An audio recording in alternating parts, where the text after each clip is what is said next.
BRS ప్రభుత్వం ఆర్థిక విధ్వంసానికి పాల్పడిందని మంత్రి ఉత్తమ్ కుమార్ రెడ్డి ఆరోపించారు.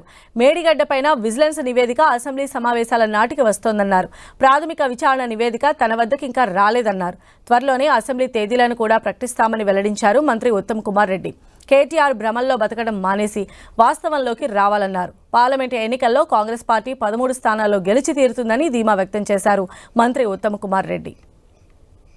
పోటీ కాంగ్రెస్ కొన్ని కాన్స్టిట్యూన్సీలో బీజేపీకి ఉంటుంది.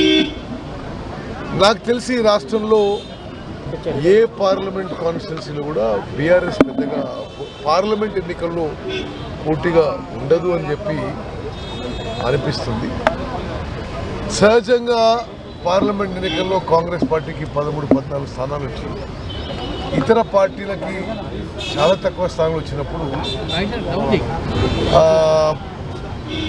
ఆ పార్టీలు బలహీనపడి క్షీణించిపోయే ఏదైతే ఒక పొలిటికల్ అనాలిసిస్గా ఈరోజు అనిపిస్తుంది నాకు. బీజేపీ వాళ్ళు ఏదో ఎగురుతుంది కానీ పెద్దగా వాళ్ళకి క్యాడర్ బలం కానీ ఆర్గనైజేషన్ స్ట్రక్చర్ కూడా లేదు తెలంగాణలో ఎక్కువ parliament constituency. So Congress is set for a nearly clean sweep in Telangana in parliament